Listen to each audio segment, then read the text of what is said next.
The trial of the seven is an ancient thing. We're told it is another form of trial by combat, ancient, seldom invoked. It came across the narrow sea with the Andals and their seven gods. In any trial by combat, the accuser and the accused are asking the gods to decide the issue between them. The Andals believed that if seven champions fought on each side, the gods, being thus honoured, would be more like to take a hand and see that a just result was achieved. I am in your debt. The debt is Aerion's, and we mean to collect it. And that's definitely not me, or an ancient philosopher saying that, or even a theologian. That's Prince Baelor Breakspear, one of the most honourable men in Westeros, explaining why, and spoilers ahead for A Night of the Seven Kingdoms, explaining why 14 men are about to fight to the death on behalf of a hedge knight he's barely met. He believes this. It's not just a metaphor for him, or even just politics. It's honour. Then he dies, mortally wounded in the trial, on the side of justice. And the hedge knight, Sir Duncan the Tall, our humble hero, wins. If you've watched the series or one of our other videos, you know that he defended an innocent woman and struck a prince of the blood. At this point, his life was forfeit unless something extraordinary happens. And that extraordinary thing is the trial of the seven and its tragic outcome, which, believe it or not, we have ancient equivalents of in our history too, including a bloodthirsty death match in which one ruthless knight, Iron Herman, wins by brutally twisting the... well, you'll see. So let's figure out the trial of the seven. Why would anyone be crazy enough, in our world or in Westeros, to settle things like this? And why did people historically believe that these bloody rituals could produce truth? Plus, as we see in A Night of the Seven Kingdoms, and has actually happened in our own history, these spectacular events can ignite rebellions and even revolutions. Because the trial of the seven does produce a profound truth, just not the one that the powerful were hoping for.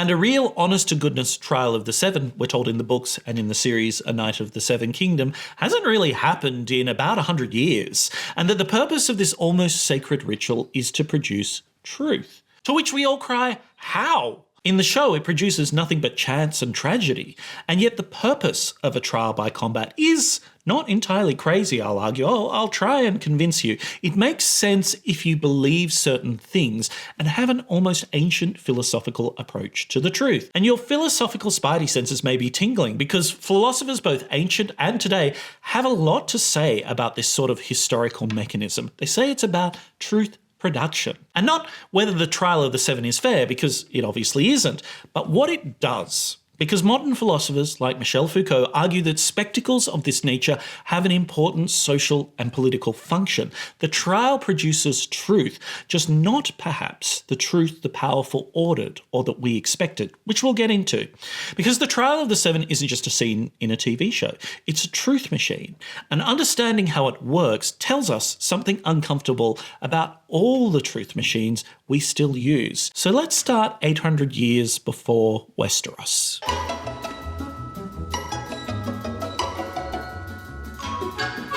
If you're accidentally thrown back in time, you'll quickly discover that medieval Europe had a lot of problems. No functioning sewer systems, no electric blankets, no Wi-Fi, for goodness sakes. But it also had a problem we don't like to admit that we still share today. And that is how to get everyone to accept something important as true. More specifically, how do you produce a truth that everyone has to accept, including the powerful, when the facts are contested, or when the witnesses are bought off, or when the institutions are captured or corrupted? You can't just declare a verdict, not if you want it to stick, not if you want the losing side to walk away and not come back with an army or some thugs in a dark alley. The verdict needs to come from somewhere outside of the dispute. So medieval Europe outsourced it to God. They came up with trial by combat, what the medieval legal world called Judicium Dei, the judgment of God, which was not just a spectacle dreamed up by the people who believed might makes right, or really wanted the medieval version of an MMA tournament. It was considered a solution to a genuine epistemological problem. The logic is almost elegant. When two parties make contradictory claims and human judgment is fallible and corruptible, then why not try divine judgment, which is neither? In other words, ask God. The ritual, the trial by combat, was the asking. and it was remarkably specific. We have a lot of very clear, historically documented accounts of the steps. Accounts you can go away and read right now, like the duel between Jean Le Carouge and Jacques Legris, or when William Cato was accused of treason by his servant John Davy in 1446 and had to fight him. The servant won, by the way. But the best is both fantastically named and has an ending you would accuse scriptwriters of being too unbelievable to use. That was the showdown of Guy of Steenvoorde versus Iron Herman. Yes, you heard that right. Iron Herman. He'd been unhorsed by Guy and almost crushed. Guy, in full armour, had crashed on top of him. The breath and his life is slowly leaching out of him. And then, and this is a direct quote from a first-hand account, then Herman, strengthened by God's virtue, got up as if he no longer felt anything weighing on him, and throwing down in turn him who, as was mentioned above, had previously had the upper hand, began to press him to confer the crime he had committed. What more can I say? He was ultimately vanquished by divine judgment and was convicted of the crime of which he was accused and thus sentenced to die. That's the polite account by Walter of Théroigne, but another witness, Galbert of Bruges, gives us the critical detail that account kind of left out. Quote, meanwhile, having raised his hand very smoothly to the lower edges of the mailcoat, where Guy was unprotected, and grabbed him by the testicles, Iron Herman collected his strength for a single effort and threw him from above, breaking open all the lower parts of his body by this grabbing throw, so that the prostrate Guy grew weak and cried out that he was defeated and was going to die. Yes, Iron Herman grabbed Guy of Steenvoorde by the balls and twisted until Guy cried out in defeat. Now that's some flea-bottom fighting that even Dunk would be proud of. But I digress. The steps. Because before combat, both parties swore that their cause was just, so far, so expected. But they also swore that they carried no charms or no herbs, no stones, nothing that could tip the outcome by natural or even supernatural means. And think about that for a second. They believed that the system could be gamed. They knew that someone might try to smuggle an advantage into the sacred contest. And so the ritual tried to close those loopholes too. You know, no Rahola Lord of Lights allowed. And that's not superstition, not quite. That's a system trying to close its own loopholes, a machine of truth that ran for centuries. And then, in 1215, it stopped. Or at least trial by ordeal did. In that year, the Fourth Lateran Council ruled that priests could no longer bless the instruments, you know, stuff like the newly sharpened swords, the arena, the lists of combat. They could no longer call God into the proceedings. And once they pulled away that thread, the whole thing kind of slowly unravelled. The ritual worked previously because institutions agreed to perform it. Remove that support and there's nothing left to perform. My point is that trial by ordeal and even trial by combat and ordeals like the Trial of the Seven weren't defeated by arguments or philosophers or logic, sadly. One party simply stopped agreeing to bless it, and the machine slowly stopped. Okay, so much for the history lesson, but here's the weird effect that Martin is drawing on and mirroring in A Knight of the Seven Kingdoms, because this withdrawal of explicit religious support didn't mean that the machine just disappeared. It went dormant.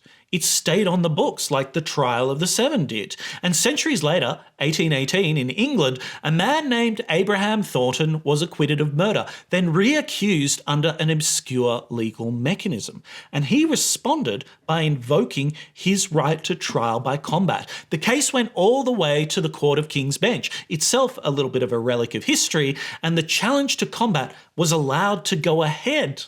Sadly, the accuser, William Ashford, declined to don his ancestral armour and battle it out, so Thornton was acquitted. But we could have had a big trial by combat in the 19th century, which is crazy to think about. Parliament thought it was crazy too, and in the following year they passed a law to abolish it forever, which, boo Parliament, but fair. And speaking of fair, if you're enjoying this, then please like, hype and subscribe for more. The point being that in our world, and in Westeros, the mechanism doesn't die when the belief or the authority for it dies. It kind of hangs on and persists. It often lies in waiting, ready to be rescued from a dusty legal tome and perhaps even repurposed for some new purpose.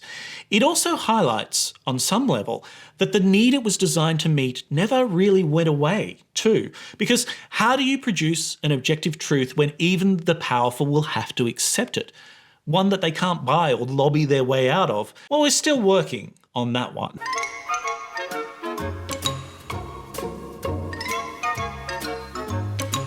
So let's talk about an interesting distinction between two forms of truth that the philosopher Michel Foucault highlights in one of his lectures. The first kind is always there. It exists before you look for it, and it'll be there after you stop looking. You can approach it methodically with the right instruments, the right training, and in principle, basically anybody can access it.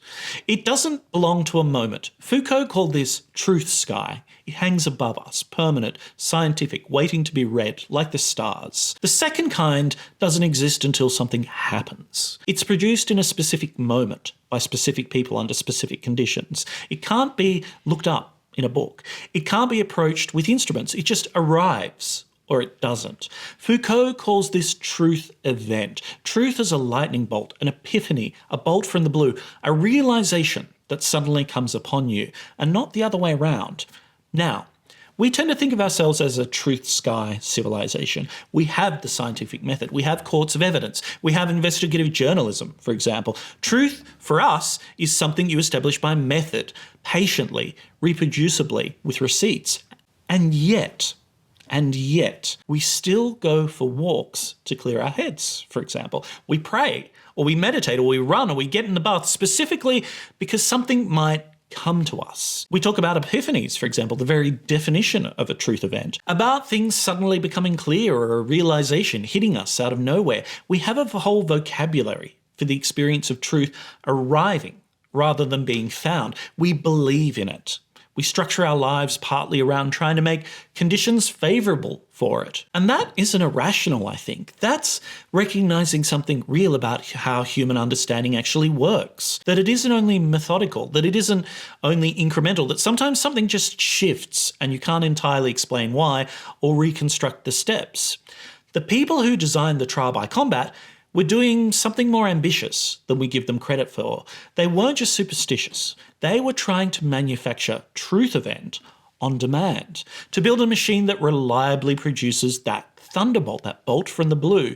They were trying to take this elusive, precious, ungovernable thing, the moment when truth arrives, and give it a procedure, something like a ritual or a set of conditions under which it could be reliably summoned. The problem, and it's a deep one, is that the outcome of a trial by combat isn't determined by the truth of the claim. It's determined by who survives. The machine produces the truth event, yes, a binding moment and a verdict everyone has to accept, but it does so by chance. It tells you who won, but it cannot tell you who was right. Or maybe that's not quite true either. Maybe the trial is actually producing a truth, just not maybe the one we were looking for.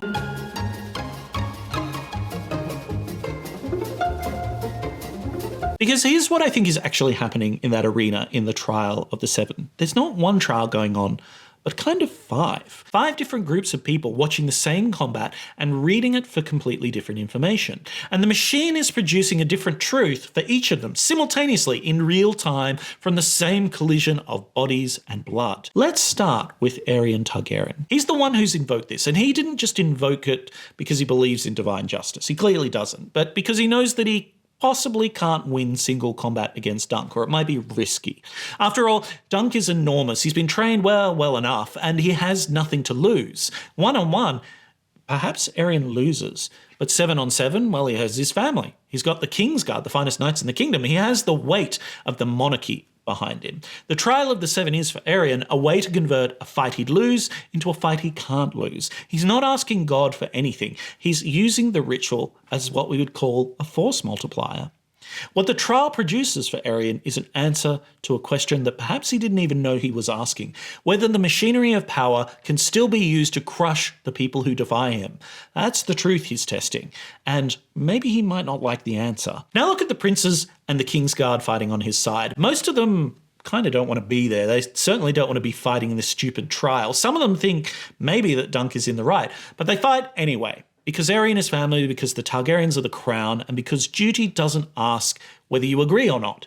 What the trial produces for them is a different kind of truth entirely. It asks, where exactly is the line of loyalty? How far does it extend? What does it cost me? What do I have to do? The trial gives them a pretty brutal, dynasty-breaking answer. And on the other side, there are the nobles who choose to stand with Dunk. And notice what they're doing. They're using the system against itself. They're taking the trial of the Seven, which is the crown's ritual. The crown invoked it, and yet contained within it, structurally, is the possibility of legitimate opposition to the crown. To stand with Dunk is to defy the Targaryens using a mechanism the Targaryens themselves activated. It's institutional judo, if you will. And what the trial produces for them is going to drive the history of Westeros for decades afterwards. The realization that these systems of power can actually be turned against the Targaryens. Then, most importantly, there is the small folk, who are not just observers to the spectacle, because we see, look, there's Pate the Smith, who charges Dunk a single copper for all the extra work on his armour, which is clearly a defiant act of support in the way he can do it. They are watching the trial, all of those nobles who hate them, the way a barometer reads the weather. They're not invested in the official verdict of the trial, but they are reading something else entirely. They're thinking to themselves, how many men does it take to bring one hedge knight to heel? What does the size of the opposing side tell us about the confidence in the crown? If Dunk's supporters are willing to die for him against the royal family, what might that mean for everyone else who has been ground down and said nothing? The trial for the small folk is a political forecast and a potential site of resistance.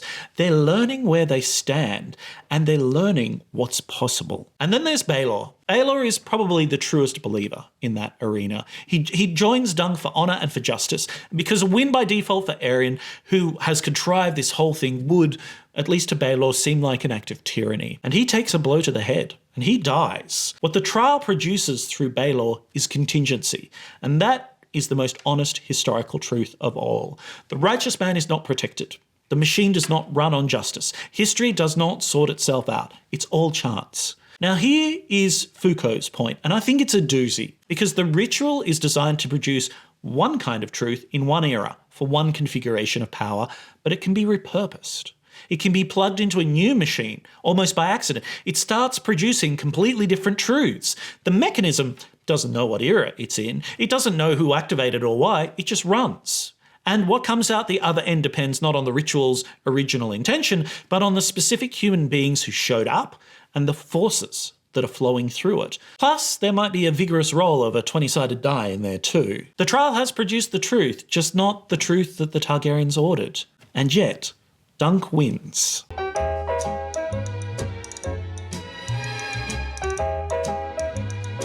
In 1757, a man named Robert Francois Damiens was publicly executed in Paris for attempting to assassinate the King of France. The execution took hours. It was designed to be witnessed by everybody. It was a performance of sovereign power, spectacular, staged for the crowd and intended to demonstrate what happens to those who defy the crown. Foucault opens Discipline and Punish, his most famous book, with this full account. He lingers on it because he wants you to feel, before he says anything else, the logic of the scaffold. The idea that power makes itself real by making itself visible. The execution itself isn't just a punishment, it's a big statement. The king's body was attacked. The king's power reasserts itself then by destroying the attacker's body publicly and in detail and with witnesses. That's what the scaffold is for. Not deterrence exactly, but demonstration. Power performing itself for an audience. The Trial of the Seven is the same as that scaffold. It's not quite an execution, but it does use the same logic. The crown's authority was defied when Dunk struck Prince Aerion. The trial is how the crown makes itself visible again and reasserts its power. It says, look at what we can bring to bear on a hedge knight. Look at what it costs to defy us. But Foucault's critical observation, the one that makes Discipline and Punish really relevant and very disconcerting rather than just historical, is that the spectacle is unstable, inherently unstable. That public punishment can misfire. Instead of producing awe and compliance, it often produces something else. The crowd watches the executioner and it starts to see a bully. The crowd watches the condemned and it starts to see maybe a martyr too. The spectacle meant to reinforce this power begins instead to reveal the power, to show its seams, its limits, its desperation, the gap between what power actually claims to be and what it actually is. And Foucault describes this, the moment that the public executions historically start to backfire in exactly these terms. The executioner resembling the criminal, the judges resembling the murderers, the tortured person becoming an object of pity or even of admiration. He called it a hearth in which violence bursts again into flame. You light it to warm the house, and it burns the house down. And we see this happen in the Trial of the Seven. The Targaryens need, for example, the Kingsguard. They need to call in family members who would rather not be there. They need every institutional advantage they can muster, and even then, it goes wrong. And as all of this becomes visible, the crowd, the small folk on the other side of the lists, they're not watching a demonstration of power. They're watching a demonstration of how much effort that power requires, how many bodies it takes, how brittle the authority is beneath that ceremony, how little others want to fight for the Targaryens, and the size of the bribe that was needed for the turncoats like a certain Lord Fossaway who will. And then Dunk speaks. My lords, I know none of you remember Sir Erlen of Pennytree, but I was his squire. We served many of you,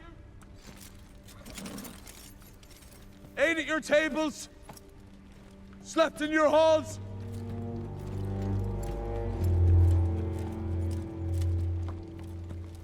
He was a good man, and he taught me how to be a knight. Not just sword and lance, but honor. A knight defends the innocent. That's all I did.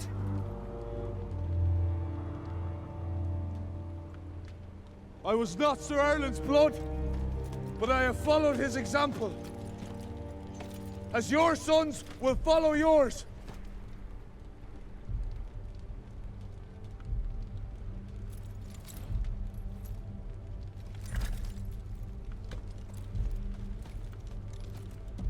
Who will stand and fight with me?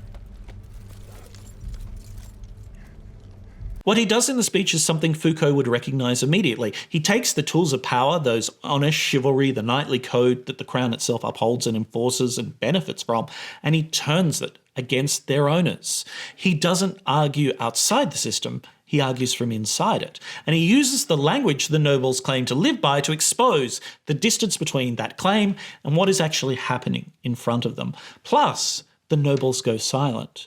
Not because they're convinced exactly, but because they're caught. The spectacle intended to restore the crown's authority has become, in this moment, a spectacle of the crown's overreach, and everyone can see it. This, Foucault argues, is why sovereign power eventually moves away from the scaffold historically. The spectacle becomes too risky and too unpredictable. You can control the executioner, but you can't control what the crowd feels when watching him. So the power retreats from the public square, and it becomes the versions that we're familiar with, like administrative, bureaucratic, invisible power. It stops performing itself and starts recording itself instead, which is a whole other story in files and in institutions and the architecture of buildings designed to make people behave as if they were always being watched. That is a very different video. But the scaffold gives way to the prison. The dramatic moment gives way to the constant, quiet, invisible discipline and operation of power, the power we experience now. But the spectacle, for all its instability, did have something that today's prison and functioning of power didn't. It was a site where resistance could also become visible. The answer the story keeps giving us is the spectacle backfires. It's not a solution, but in these stories, it's often a crack in the wall of power.